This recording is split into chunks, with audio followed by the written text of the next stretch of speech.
Welcome back, everybody. My next guest is the co-creator, star, and executive producer of the hit CBS series Fire Country. He's also the co-creator and executive producer of its spin-off series Sheriff Country, set to debut on CBS this fall. Please welcome to The Late Show, Max Thieriot.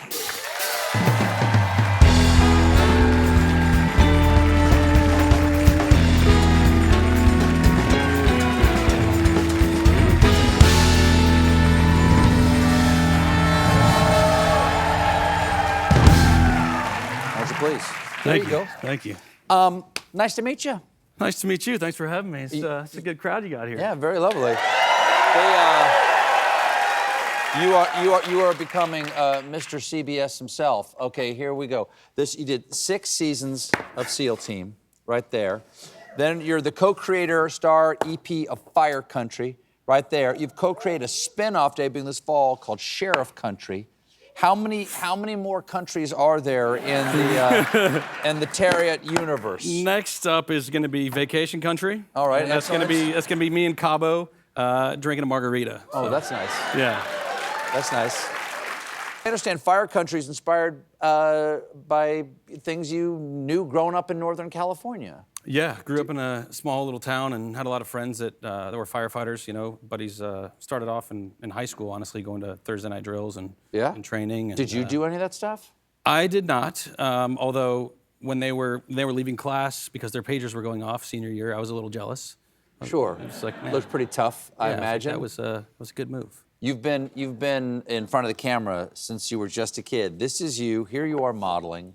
How old are you here? Man, I think I was probably like 13-ish. Okay, here you are in one of your first movies right there. What is this? Do you remember what this one is? That was from The Pacifier with Vin Diesel. Oh, wow. Yeah. Quite a long time ago now. Yes. That was, you know, my fans back then were carrying lunch boxes still, so. Thankfully. Well, how did you get into acting? Man, I fell into it, like, totally random. You know, I grew up in this tiny little town where acting was not a thing, wasn't reality.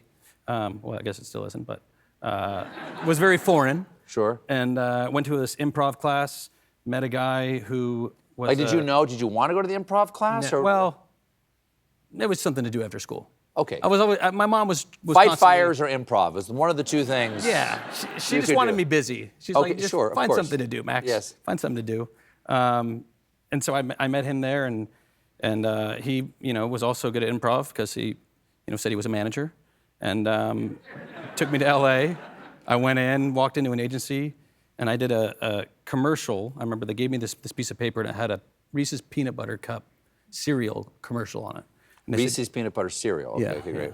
I haven't given that to my boys yet, but I don't know what's in it. Yes. But, peanut butter and chocolate. Well, I don't know. I'm not sure. The essence of. Sure. Do you remember the commercial? Yes. Do you remember what you said? Oh, yes. Would you grace us with a reading of what you said in that commercial? Oh, man. Okay. Sell it now. Bite and smile. Oh. You're gonna find out why I never did commercials. Still haven't done one because I hated going to these. But all right. So we were tuning up when Scott says he had Reese's for breakfast, and I'm thinking, whoa, you had candy for breakfast? He says not candy, Reese's Peanut Butter Cup cereal. So I take a bite. Wow. And then there's like a little bit more, and I forget how it ends. But it's not bad. You got the gig.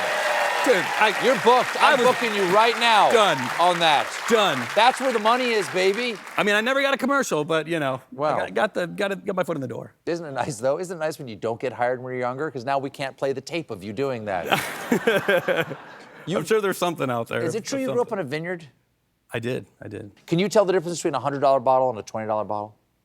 Yeah. Without looking at the label? Well, you know, now, hey, settle down. Listen, I'm not knocking a $20 bottle or even a $6 bottle now and then. You know, I've been known to like pinky, you know, jug a bottle of Carlo Rossi, but sure. But I also, you know, I also like. Were you needy on ice? That's right. You know, Franzia out of the box, the Tour de Franzia. Oh, I love a box. Come on. I love a box of wine. Hey, we're doing the Tour de Franzia later. Fantastic. You now live in Washington State. Are you out in the country? I am, yeah. Like what? How much country are we talking here? Are you really alone out there? It's country. We got 50 acres. That's a good amount. Yeah, good Yeah. amount. You got animals? We do have animals. Like that you mean to have there? Both. Both? Okay. You got the wild animals and the domestic? That's right. Is it like really? Do you raise animals there? Is it a farm? Yeah, it's like old McDonald's farm a little bit. It's farmish. We have With a cluck cluck here and a cluck cluck there? and some bok boks and a couple pig oinks and everything else. Pig So, yeah. oinks. We got You a have couple pigs. Okay. Yeah. Dolly and Hank. Dolly and Hank. She's a gilt and a boar.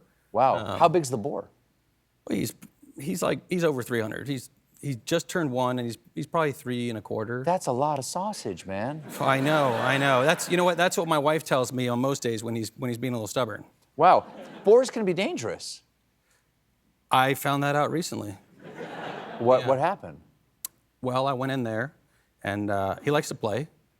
You know, I usually go in there and I'll start itching his side, and he'll drop over and kind of play dead like a dog. Yep. And he won't move. And actually, he normally starts snoring, goes to sleep. You sit there and itch his belly. But I went in there and I didn't have time for it this day. I was trying to give him some feed, and I needed to get out. And so I started walking around. I was giving him some food, and he came up and he does this thing where he nuzzles his head back and forth.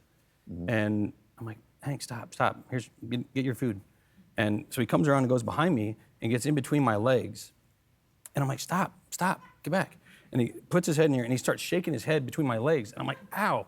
And something spooked him. I don't know if it was my reaction or what, but he got scared and took off as he's between my legs. And he's like this big across the back. And so he took both of my knees out, went shooting away, put me flat on my back. I'm huffing for air. I get up, I'm pissed. I'm like, I'm ready to fight right now. Mm-hmm. And he runs around behind his little shed there. But yeah, they're big animals. The one thing you know about the dirt in a pig pen, perfectly clean. Most of it's not dirt. Oh. Sadly. On that, thank you so much for stopping by. Fire Country airs Fridays at 9 p.m. on CBS and is streaming on Paramount Plus. Max Thieriot, everybody. We'll be right back. Thanks, Max.